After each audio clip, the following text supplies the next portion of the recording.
प्राचीन काल से ही मानव जीवन में पत्र लेखन का महत्वपूर्ण स्थान रहा है। आज के व्यस्त जीवन में जबकि इष्ट मित्रों से मिलने के लिए समय का सर्वथा अभाव है, पत्र हमारी विशेष सहायता करते हैं। पत्र हमारे विचारों, भावनाओं और सूचनाओं के आदान प्रदान का सबसे सस्ता, उपयोगी तथा सर्वसुलभ साधन है। पत्र के द्वारा हम घर परिवार, मित्रों, विभिन्न कार्यालयों के अधिकारियों आदि से संपर्क बनाए रख सकते हैं। पत्र लेखन में निम्नलिखित बातों का ध्यान रखना चाहिए। पत्र सरल, रोचक तथा प्रभावशाली होना चाहिए। अनावश्यक विस्तार पत्र को बोझिल बना देता है। व्यंग्यात्मक, कृत्रिम या क्लिष्ट भाषा के प्रयोग से बचना चाहिए। विचारों की क्रमबद्धता का ध्यान रखना चाहिए। पत्र का उद्देश्य व विषय वस्तु स्पष्ट होने चाहिए। पत्र लेखक को अपनी आयु, पद, संबंध और सामर्थ्य का ध्यान रखकर पत्र लिखना चाहिए। बड़ों को आदर पूर्वक, मित्रों को सौहार्द से और छोटों को स्नेह पूर्वक लिखा जाना चाहिए। मूल रूप से पत्र दो प्रकार के होते हैं: अनौपचारिक पत्र और औपचारिक पत्र। अनौपचारिक पत्र। अनौपचारिक पत्र सबसे अधिक मात्रा में लिखे जाते हैं। ये पत्र संबंधियों, मित्रों, परिचितों आदि को लिखे जाते हैं। इस प्रकार के पत्रों में कुशलक्षेम अवश्य पूछी जाती है तथा औपचारिकता के स्थान पर आत्मीयता होती है। बधाई, निमंत्रण और संवेदना के पत्र भी इसी श्रेणी में आते हैं। इन्हें पारिवारिक, निजी या सामाजिक पत्र भी कहा जाता है। औपचारिक पत्र। ये पत्र उन्हें लिखे जाते हैं जिनसे हमारा निजी संबंध नहीं होता। इनके कई रूप हैं। प्रार्थना पत्र, प्रधानाचार्य को अथवा आवेदन के लिए लिखे जाने वाले पत्र। व्यावसायिक पत्र, दुकानदारों, व्यापारियों, प्रकाशकों, कंपनियों आदि को लिखे जाने वाले पत्र।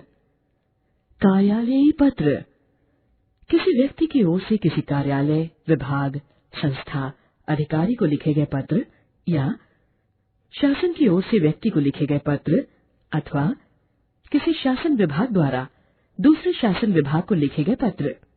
ये पत्र नपे तुले तथा स्पष्ट शब्दों में लिखे जाते हैं और संक्षिप्त होते हैं। इनमें कुशलक्षेम जैसी घरेलू तथा पारिवारिक बातें नहीं लिखी जाती हैं। इनकी भाषा निजी पत्रों की भाषा से भिन्न औपचारिकता लिए होती है। अनौपचारिक पत्र। नए विद्यालय के बारे में बताते हुए अपनी सखी को पत्र लिखिए। परीक्षा भवन, कोयम्बटूर, दिनांक 10 अप्रैल। प्रिय भावना, मधुर स्मृतियां। मैं सपरिवार सकुशल हूँ और ईश्वर से तुम्हारे परिवार की कुशलता की कामना करती हूँ।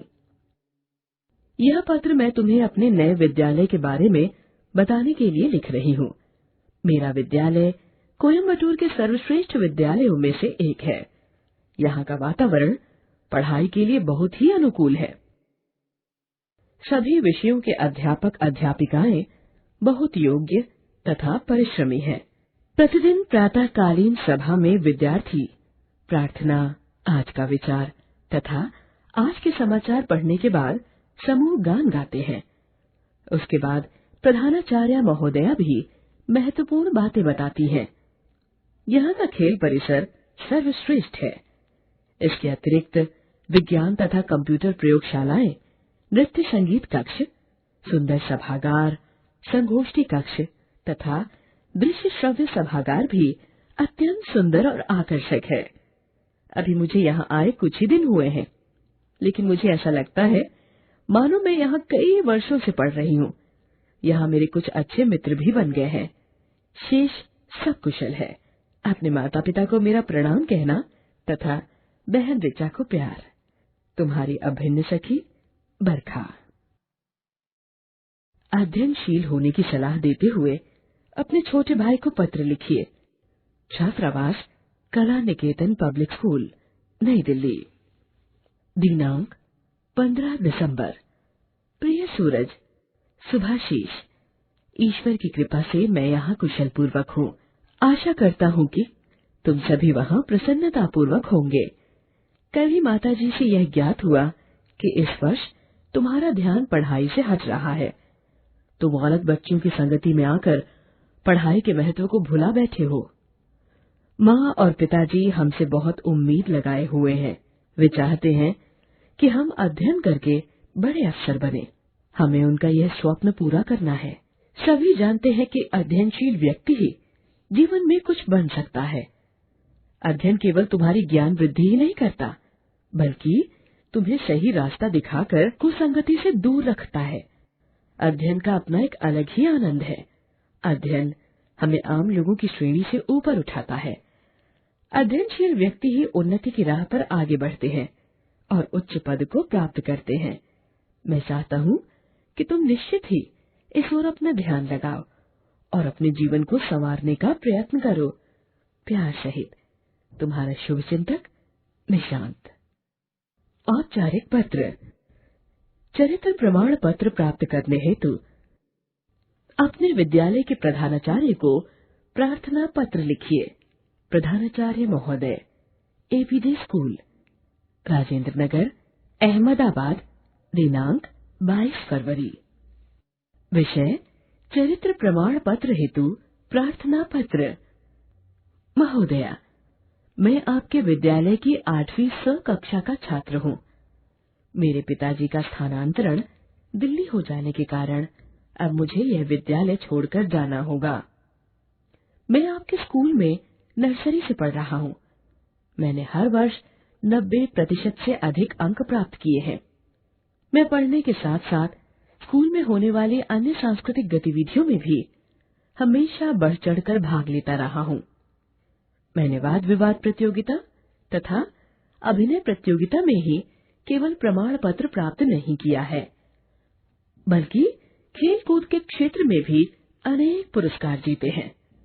मैंने दिल्ली के स्कूल में प्रवेश प्राप्त करने हेतु आवेदन किया है, जिसके लिए चरित्र प्रमाण पत्र आवश्यक है।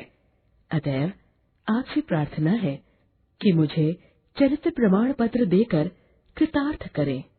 आपका आज्ञाकारी शिष्य गौरव, कक्षा 8स। अपने क्षेत्र में बढ़ती अस्वच्छता की ओर ध्यान दिलाते हुए स्वास्थ्य अधिकारी को पत्र लिखिए।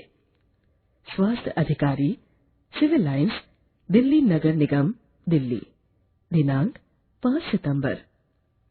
विषय क्षेत्र की सफाई करवाने हेतु प्रार्थना पत्र। मान्यवर महोदय, मैं आपका ध्यान सिविल लाइंस क्षेत्र में व्याप्त अस्वच्छता की ओर दिलाना चाहता हूँ। पिछले 1 सप्ताह से इस क्षेत्र में सफाई नहीं हुई है। इस कारण सब ओर कूड़े के ढेर लग गए हैं। नालियों का बहाव ठीक से न होने से स्थान स्थान पर पानी जमा हो गया है, जो अब सड़ने लगा है। इस कारण चारों ओर दुर्गंध फैल रही है और मच्छर पैदा हो गए हैं। इससे क्षेत्र में मलेरिया फैलने की पूरी आशंका है। आपके द्वारा नियुक्त सफाई कर्मचारियों को कई बार समझाया, लेकिन उन्होंने हमारी बात पर कोई ध्यान नहीं दिया।